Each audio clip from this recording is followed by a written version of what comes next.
Hello everyone, welcome back to my channel Creative Mind. So, today we are going to talk about communication, its meaning, definition, characteristics, elements, and last process and functions of communication. So, without wasting any time, let's get started. So, start with the introduction. So, communication होता क्या है? Communication एक process है जिसमें हम अपनी information, ideas, thoughts, feelings को क्या कर रहे हैं, सामने वाले को एक्सप्लेन कर रहे हैं. लेट्स टेक एग्जाम्पल कि मैं अपनी फ्रेंड को मैसेज कर रही हूँ कि हम कल 10 बजे मिलते हैं. ठीक है, तो मैंने क्या किया है, अपनी एक इंफॉर्मेशन है, मेरा एक आइडिया है कि हमें 10 बजे मिलना है. मैंने अपनी फ्रेंड को बोला और उसने क्या किया, as a receiver she receive the message and then encode decoding into their own form that yes ठीक है हम मिलते हैं. तो वो क्या करिए, वो मुझे फीडबैक दे रही है. तो एक कंप्लीट फॉर्म ऑफ कम्युनिकेशन हो रहा है कि कैसे सेंडर सेंड कर रहा है. कम्युनिकेशन का मतलब सिर्फ बोलना ही नहीं होता है, उसको समझना भी is a part of communication. I hope you are understanding. So next चलते हैं मीनिंग की ओर. सो मीनिंग क्या है कि यही है, मीनिंग का मतलब होता है कि communication drive from Latin word, कि कहाँ से ये कम्युनिकेशन आया है, which means to make common और टू शेयर. ये मीनिंग है कम्युनिकेशन का. गाइस मैं आपको क्लियर कर दूं कि अगर आपको कम्युनिकेशन का पता है ना, तो you can modify in your own way. आप लिख सकते हो कि इंट्रोडक्शन में क्या डालना है, मीनिंग में क्या लिखना है, all this things. And one more thing I would like to share with you that these are the notes I have prepared and you can also use them in the exam. They are absolutely correct. So आप यहाँ से screenshot ले सकते हो अगर आपने लेना हो. सो मैंने यहाँ डेफिनेशन मेंशन की है, ये W.H. न्यूमैन की है, कि कम्युनिकेशन क्या है, is an exchange of facts, ideas, opinions, emotions between two और मोर पर्सनस. ठीक है, तो ये है कि आप कम्युनिकेशन को क्या, अपने आइडियाज़, फैक्ट्स, इमोशंस को आप किस तरीके से समझा रहे हो और वो किस तरीके से समझ आ रहे हैं सामने वाले को, ये पार्ट ऑफ कम्युनिकेशन होता है. ये डेफिनेशन मैंने इसलिए मेंशन की है कि इससे थोड़ा आपका इम्प्रेशन अच्छा पड़ जाता है एग्जामिनर की, जब वो आपकी पेपर चेक करता है. फॉर दैट रीज़न मैंने ये मेंशन किया है. अदरवाइज़ ये it's only all depends on you कि आपने करना है या नहीं करना है. सो नेक्स्ट चलते हैं characteristics of communication. So characteristics of communication में सबसे पहले क्या है कि टू वे प्रोसेस है. मुझे लगता है कि मैं इसे वन वर्ड्स में आपको समझा सकती हूँ और मेरे को लगता है कि आपको समझ भी आ गया. इसमें कोई बड़ी कोई हिस्ट्री नहीं है आपको बहुत समझना है कि कम्युनिकेशन क्या है. टू वे प्रोसेस है क्योंकि बोथ इसमें क्या करते हैं, टॉक करते हैं, रिस्पॉन्स करते हैं. सेंडर एज सेंड करता है मैसेज और रिसीवर रिसीव कर रहा है. जैसे मैंने यहाँ एग्जांपल भी मेंशन किया है, और student ask a question and the teacher answers. So क्या ये टू वे प्रोसेस है. अब ये तो होगा नहीं कि मैं खुद ही मतलब अपनी बात को कह रही हूँ और खुद ही उसको रिस्पॉन्स कर रही हूँ. तो दो लोगों का मतलब सेंडर और रिसीवर तो इम्पॉर्टेंट है कम्युनिकेशन में. ठीक है, नेक्स्ट ये कि डायनेमिक इन नेचर होता है. डायनेमिक मतलब होता है कि आप you change your expressions, feelings according to situation and place. ठीक है, जैसे यहाँ मैंने मेंशन किया है एग्जांपल, आप ये भी लिख सकते हो. और मैं एक और बता देती हूँ, जैसे एक मेडिकल डॉक्टर है. ठीक है, अब वो अपने इंटर्न्स जो मेडिकल स्टूडेंट्स हैं उनके साथ कैसी लैंग्वेज कर रहा है, वो टेक्निकल टर्म्स यूज़ कर रहा है जो एज अ मेडिकल स्टूडेंट उन लोगों को आती है. ठीक है, बट वहीं अगर कोई पेशेंट से वो डील कर रहा है तो वो उसके साथ बहुत ही कॉमन लैंग्वेज यूज़ करेगा एज अ लेमैन, जो उसको समझ आ जाए. ठीक है, तो वो क्या कर रहा है, एज अ सिचुएशन और प्लेस के अकॉर्डिंग अपनी लैंग्वेज को चेंज कर रहा है. तो ये डायनेमिक इन नेचर है. नेक्स्ट ये कॉन्टीन्यूस प्रोसेस है. ऑफकोर्स सी बात है, कम्युनिकेशन ये तो है नहीं कि मैं आज ही आप लोगों के साथ जैसे मैं आज इंटरेक्ट कर रही हूँ तो मैं अब बोलूँगी नहीं इसके बाद. जैसे फैमिली मेम्बर से keep talking through out the day कि क्या हुआ है, आज के दिन क्या हुआ, कि कैसे, अगर मैं अपनी फ्रेंड से बात कर रही हूँ तो ये तो है नहीं कि I usually talk 2 and 3 minutes, उसके बाद मैं बात ही नहीं करूँगी. ठीक है, मैं ये कॉन्टिन्यूस प्रोसेस है कि कम्युनिकेशन पार्ट है, हम बिना बोले नहीं रह सकते हैं. ये कॉन्टिन्यूस चलता रहता है, ये ऑल द टाइम. नेक्स्ट है कि पर्पसफुल. अब देखो, पर्पसफुल भी बहुत इंपॉर्टेंट करेक्टरिस्टिक्स ऑफ कम्युनिकेशन है कि जब हम किसी से बात कर रहे हैं तो उसका कोई पर्पस होना चाहिए. ये नहीं कि हम बिना ऐसे बात किए जा रहे हैं, सर पैर कुछ है नहीं उसका और ऐसे ही बोले जा रहे हैं, तो वो पर्पसफुल नहीं होती है. हमेशा जब आप कम्युनिकेशन कर रहे हो तो कम्युनिकेशन हैज़ अ गोल, गोल होना चाहिए उसका. कि और फीडबैक, लास्ट इंपॉर्टेंट पॉइंट है कि फीडबैक तो होना ही चाहिए कम्युनिकेशन में.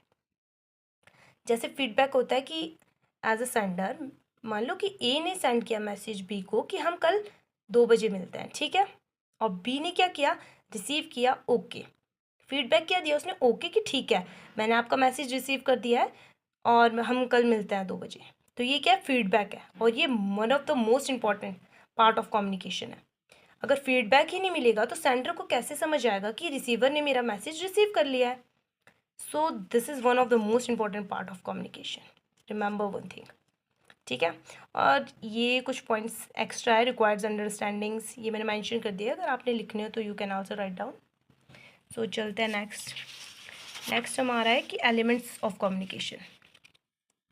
गाइज मैं आपको बता दूं, अगर एग्जाम में प्रोसेस ऑफ कम्युनिकेशन पूछते हैं या elements of communication, you can draw this diagram as well, क्योंकि ये क्या प्रोसेस दिखा रहा है कि कैसे सेंडर इनकोड कर रहा है मैसेज, फिर वो चैनल के थ्रू जा रहा है, फिर रिसीवर उसे रिसीव कर रहा है, then decoding and then feedback आ रहा है, और क्या उसकी नॉइज़ हो रही है, मतलब अगर कम्युनिकेट कर रहा है तो उस टाइम क्या नॉइज़ है, जैसे क्लासरूम में है तो पीछे से नॉइज़ आ रही है क्लास की, तो क्या वो रिसीवर को समझ आ रहा है मैसेज या नहीं।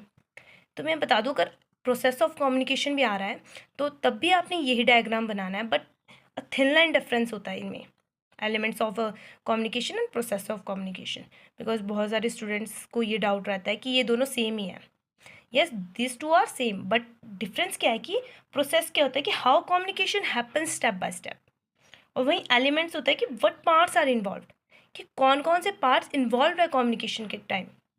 समझ रहे हैं, मैं एग्जाम्पल से आपको समझा दूँ, जैसे कि आप अपने फ्रेंड को फ़ोन करते हो, ठीक है, तो सेंडर कौन हुआ, आप हुए, ठीक है, मैसेज क्या है कि कल मिलेंगे, और इनकोडिंग क्या कर रहे हो आप, वर्ड्स में बोलते हो कि कल मिलेंगे यार 10 बजे मिलता है, ठीक है।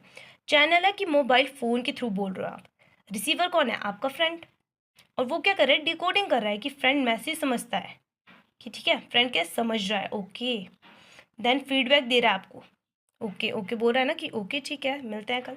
तो और अगर बाई चांस उस टाइम आपका फ्रेंड जो जो सेंडर है वो उस टाइम बाज़ार में है और वहाँ पीछे बहुत लाउड नॉइज़ है, और वो क्या मोबाइल फ़ोन से क्या कर रहा है, मैसेज दे रहा है आपके फ्रेंड को, अगर वो ही सुन नहीं पाए कि 2 बजे मिलना है, तो वो कैसे कम्युनिकेशन कंप्लीट हुआ। समझ रहे हो, तो ये क्या, ये एलिमेंट्स बता रहा है कि क्या क्या व्हाट पार्ट्स आर इन्वॉल्व्ड, ये बताता है एलिमेंट्स ऑफ कम्युनिकेशन। तो वही है मैंने यहाँ मेंशन किया है, you can write down as well, यहाँ से भी लिख सकते हो आप, आपने लिखना हो कि this is sender the person who send the message and sender start the communication process. यही है कि अ टीचर है, जैसे मान लो अगर टीचर हमारी क्लास लेने आ रही है तो किस तरीके से वो सेंड कर रही है ना, वो सेंडर है क्योंकि वो टीचर है, वो हमारी क्लास लेने आ रही है तो वो सेंडर है, वो कुछ मैसेज दे के ही जाएगी हमें क्लास से। तो मैसेज क्या है कि लेसन और instruction that teacher wants student to learn.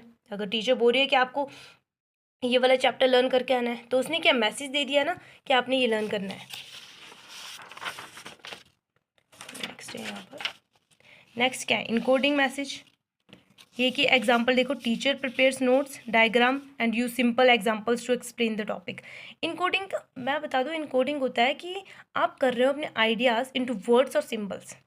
जैसे मान लो टीचर है, वो क्या है आपको टॉपिक समझाने आए, ठीक है, क्लास में, और वो क्या कर रहा है, वो use synopsis notes and examples so you can understand the topic in a very simple way, ठीक है। तो वो क्या इनकोडिंग कर रहे हैं, अपने अपनी जो टॉपिक है उसे इनकोड कर रहे हैं into words and symbols so you can easily understand. तो ये होता है इनकोडिंग का मतलब। अब नेक्स्ट आ गया आपका चैनल।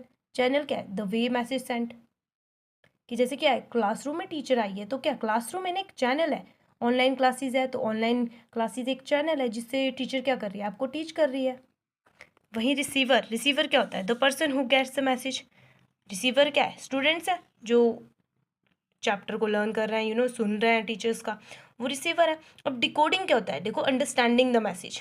वैसे मैंने ये एक एग्जाम्पल अभी आपको, जब मैंने प्रोसेस ऑफ कम्युनिकेशन का डायग्राम बताया उसी में मैंने आपको एग्जांपल में क्लियर कर दिया, बट स्टिल मैं आपको ये बता रही हूँ कि डिकोडिंग में क्या होता है कि अंडरस्टैंडिंग द मैसेज। मैंने सिंपली यहाँ पर एग्जांपल्स भी लिखे हैं, सब कुछ यहाँ पर आपके पास मटेरियल ऑलरेडी है, तो आप यहाँ से जाकर देख सकते हो, ठीक है।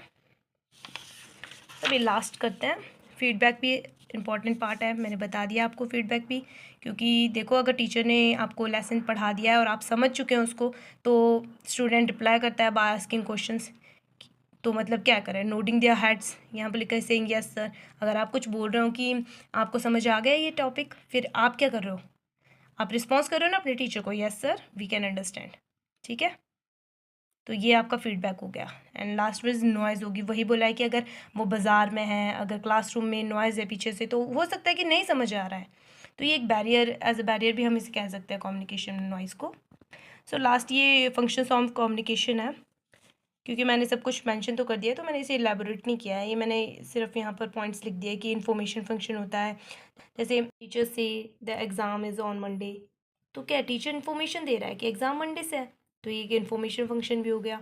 देन नेक्स्ट आपका मोटिवेशन फंक्शन है कि जैसे मान लो अगर टीम है, कोई मैच क्रिकेट टीम है, तो बिफोर दे प्लेट उनके कोच क्या कर रहे हैं, उन्हें मोटिवेट कर रहे हैं कि yes you can do it, don't give up. तो ये एक मोटिवेशन फंक्शन हो गया ना, कि वो जेस्चर से तो नहीं बता रहे, वो किससे बता रहे हैं, कम्युनिकेशन से बता रहे हैं ना। तो एक मोटिवेशन फंक्शन की रूप में भी हम इसे देख सकते हैं, फंक्शन ऑफ कम्युनिकेशन को। Next is the regulation function, इसको हम कंट्रोल फंक्शन भी कह सकते हैं, क्योंकि देखो अगर क्या है, टीचर टीच कर रहा है टॉपिक को, तो वो हमें कह सकते हैं ना please maintain silence in the class. तो क्या ये एक इंस्ट्रक्शन है, ये कंट्रोल है टीचर के द्वारा स्टूडेंट्स पे, तो क्या ये कंट्रोल फंक्शन भी बोल सकते हैं हम रेगुलेशन फंक्शन को। तो नेक्स्ट आपका इमोशनल फंक्शन है, वही है कि आप अगर यू आर हैप्पी तो आप एक्सप्रेस कर रहे हो by joy, your face expressions आपको शो कर रहे हैं कि या यू आर हैप्पी।